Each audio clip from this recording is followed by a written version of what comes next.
আজিম ঐতিহ্যবাহী পাহাড়তলীর কৃতি সন্তান আলহাজ জমিদ আলী সওদাগর রহমতুল্লাহ আলাইহির জানাজায় আগত সম্মানিত উলামায়ে কেরাম, বিশেষ করে বাইতুল শরীফের সম্মানিত হুজুর কেবলা রাহবারে বাইতুল শরীফ, অন্যান্য মেহমানবৃন্দ, আত্মীয় স্বজন, দূর দূরান্ত থেকে জমিদ আলী সওদাগরের আত্মীয় স্বজন সহ ওনার ভক্ত, ওনার পরিচিত ব্যবসায়ী মহল, বিশেষ করে শাহ মানব হাসকা জেলার সম্মানিত চেয়ারম্যান জনাব শ্রদ্ধেয় ইয়াসিন সাহেব সহ ওনার দায়ী মৌলানা মহিউদ্দিন, মৌলানা সাইফুদ্দিন, আরো অন্যান্য ওলামায়ে কেরাম, সম্মানিত উপস্থিতি।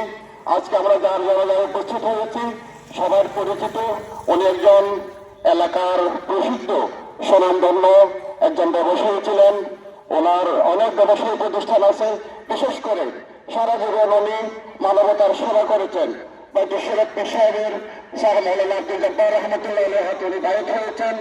এরপরে বাহাদুরুল্লাহ মাওলানা শাহ কুতুবুদ্দিনের হাতে উনি ওনার বায়াতকে নবায়ন করেছেন। বাইতুল শরীফ দরবারের সাথে ওনার অনেক দিনের সম্পর্ক ছিল, অনেক ভালো কাজ করেছেন, অনেক নেক আমল করেছেন। ওনার এই বর্ণাঢ্য জীবনে যত ভালো কাজ করেছেন, আজকে তার প্রমাণ উনি পবিত্র রমজান শরীফ আল্লাহর কাছে চলে গেছেন।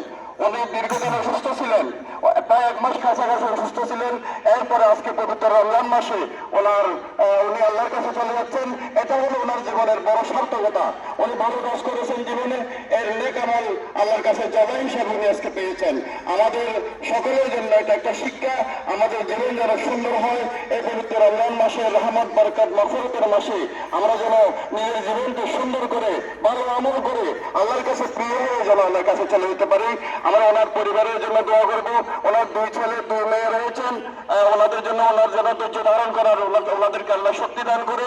বাকি ওনার আত্মীয় স্বজন যারা আছে, আমরা যারা ওনার প্রিয়জন হয়ে আছি, আমরা যেন সবর এবং ধৈর্যের সাথে থেকে ওনার মাগফিরাতের কামনা করে, আমি মরহুম বাইতুল শরীফের সম্মানিত হুজুর কেবলাদের মাগফিরাত কামনা করে, বিশেষ করে আজকে যারা মুরব্বীরা এসেছেন কষ্ট করে, তাদের উত্তরোত্তর উন্নতি এবং নেক হায়াত কামনা করে আমার সংক্ষিপ্ত কথা এখানে শেষ করলাম। ওমা তৌফিক ইল্লা বিল্লাহ। আসসালামু আলাইকুম ওয়া রাহমাতুল্লাহি ওয়া বারাকাতুহু।